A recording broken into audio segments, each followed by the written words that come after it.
over 40 style rules I like to break.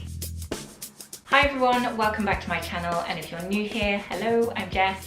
Thank you so much for finding me. I love the world of fashion with a passion, but the over 40 style rules seem to go against everything that I and what I thought the fashion industry believed in. Fashion is about experimentation and being free to express your personality however you see fit. It's a world where individuality is celebrated, not mocked. So I thought it'd be fun to debunk each of the supposed over 40 style rules and share why I think they need breaking. If you're not already subscribed, I'd be really grateful if you'd like to do so. And at the end of this video, follow the link in the description box below to find my daily style pictures over on Instagram. A portion of this video has very kindly been sponsored by ShopTagger, a handy app and Chrome extension that helps you save money as you shop.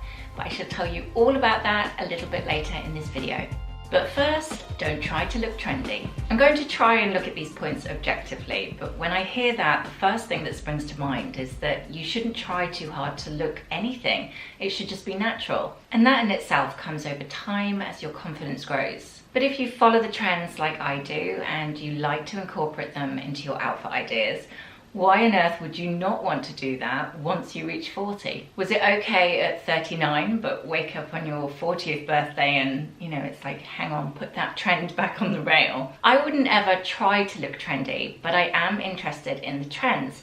And I think the two are very different. However, if you're wearing something simply because it's a trend and it looks blooming awful, then fine, I agree. But choosing pieces that suit you and happen to be on trend, then style away. No crop tops, that's fine. Definitely wouldn't wear one anyway. Don't wear anything above the knee. In the 1920s possibly, but I think a lot's changed in free expression over the last 100 years or so.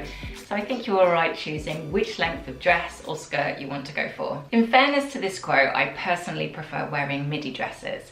However, if I thought I had an amazing pair of legs, whatever age my birthday card reads, why on earth would you not show them off? There's a big difference in choosing something a little bit tarty that will have the knock-on effect of making your outfit look cheap, and choosing a lightweight summer mini dress that shows off your lovely legs. And this is where ShopTagger can really help.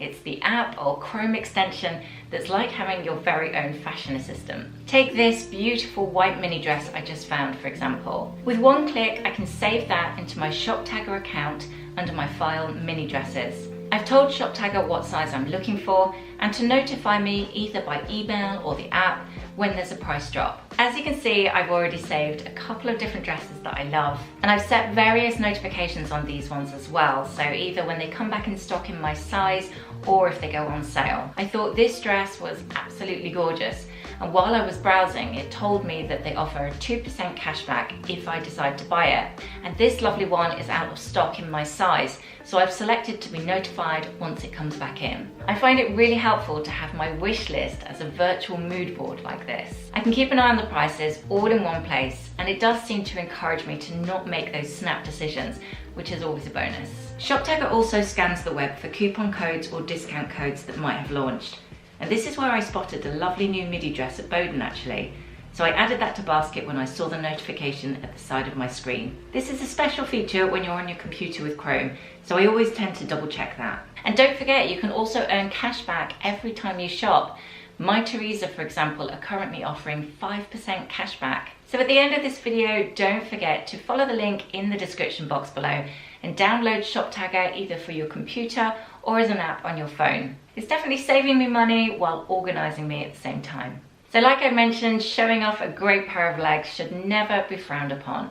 I found this and this and this one, which I've linked in the description box below as well. Avoid sleeveless clothing. I saw a really interesting quote the other day from Kate Moss. She said, "Everyone worries about bingo wings, but it's knees that will give you away." And as someone who really dislikes my own knees, I think she's got a point. But in all seriousness, there is this over 40 style rule about never showing your upper arms, which I find really, really odd. A bit like your legs, if you're happy with your arms, why on earth would you not show them off? It's certainly a lot more practical, say in the height of summer, that's for sure. I tested this out somewhat and literally Googled over 40 outfits, and virtually every single style shown to me either had cap sleeves or long sleeves. It's like you hit the 40 mark and suddenly you've got to hide half your body away. Now, while I'm not fond of bingo wings, I am hopeful that my newfound love of yoga will go a long way to helping. From a styling point of view, if you're really not keen on your upper arms, why not choose something sleeveless and think about adding a lovely pashmina or a cardigan over the top? I certainly wouldn't be cutting out a whole section of clothes to choose from when there's always a way to style it out. No sheer fabrics. Well, that's one over 40 style rule I'm definitely going to have to break, especially this season as it's one of the big trends that I really love. And while I won't be going out in a bralette and sheer slip over the top anytime soon, I will be interpreting the trend in my own way. I found this top recently at Sézane. Now, it's been made from a beautiful fine silk, so naturally it's going to be quite sheer. Depending on my mood and of course the occasion, I might wear this just with a pretty bra underneath or layer it with a camisole top. Cleavage is a big no-no. Now, I'm in two minds about this over 40 style rule.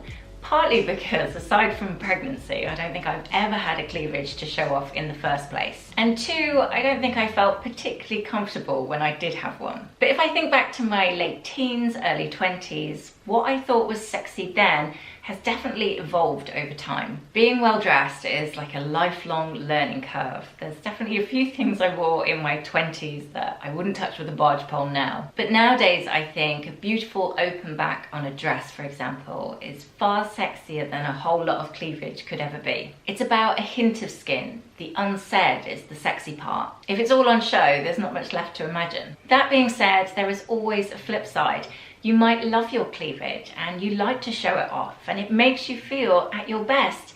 So if that's the case, then great, go ahead. No style rule or anti-style rule should take that away from you. Cover your grey. I think I'll just put this picture here and this one here and this one here. Now, I wouldn't want to put any hairdressers out of business in the midst of a pandemic, but I am firmly in the camp of just going with the flow when it comes to grey hair. Far from looking old, if that's what you're worried about. Done right, I think it can look incredibly chic. I've been blonde for years, but I'm naturally brunette. I've had my hair red, I've had it green. Admittedly, that one was a mistake. A bit like fashion, it's fun to experiment with your hair. And there absolutely shouldn't be any panic setting in once you notice a few grey stragglers coming through. I'd embrace it and turn that look into your statement piece. No black leather. I'm not doing very well with these over 40 style rules because I'm gonna have to break that one as well. I love, love, love, love my vintage leather jacket. It was my mum's from her biker days. She would literally wear it while riding on her bike with me in the sidecar, bouncing along going to ballet. Of course, slightly different on the school run, but I loved how individual she was. And from a style point of view, I think a leather jacket is totally invaluable for your capsule wardrobe. It's one of those pieces that if in doubt, I'll stick it on top of my outfit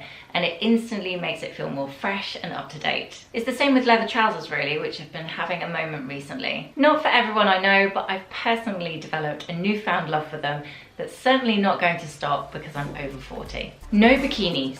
Now, I know this will be debatable, but I personally disagree with this one. I honestly believe that women look far more flattering in bikinis than they do in one pieces. I wear both, but I must admit I feel far nicer in my bikinis than my one pieces, and I don't have a six pack or anything like that. There's something about one pieces that feels like it can actually accentuate my tummy, whereas I much prefer both on myself and other women to see the natural curves of a woman's shape. Stretch marks should be seen as a badge of honor. You created a human or two in that body. And style-wise, I really think having two separate elements to your swimwear enables those individual parts to be far more flattering. The bra section is left to do the job it's designed to do rather than pulling you in weird and wonderful directions, and the same thing for the bottoms. It sounds cliched, but honestly, don't worry about the lumps and bumps, just embrace what you've got. So much fashion is wrapped up in the confidence of the wearer. Wear it with your head held high and believe in yourself, and then others will absolutely believe in you too. No long hair. I have a few friends who reached 40 and felt the need to cut their hair much, much shorter. And while I like short hair, I definitely wouldn't think of it just because of my age. I like having long hair. The ability to change my mind like the weather with the style suits me just fine. And I can't imagine getting bored of that anytime soon. Again, taking a look at Sarah Harris, who not only rocks a great head of grey hair, but the length is stunning too. She looks beautiful, elegant and on trend, and if it's okay for the deputy editor of Vogue, I think it's okay for us too. Obviously, a lot of what I've been talking about today should be taken quite tongue-in-cheek, but I really do believe that everyone looks absolutely their best when they wear what they truly love and is wholeheartedly their own personal style. There are tweaks and tips which can help along the way, which is often what I talk about in my videos. But ultimately, you know deep down when something is truly you. Don't get swayed by silly over 40 style rules that were probably dreamed up 100 years ago. Be you through and through, and that confidence will absolutely radiate off you. If you enjoyed this video and you found it helpful, I would be grateful for any spare thumbs up you might have. And if you're not already subscribed, that would be lovely too. And don't forget to follow the link in the description box below to Shoptagger's website, where you can save yourself some pennies on your next shopping trip. I'll see you next week with lots more fashion tips and outfit ideas. Have a great couple of days.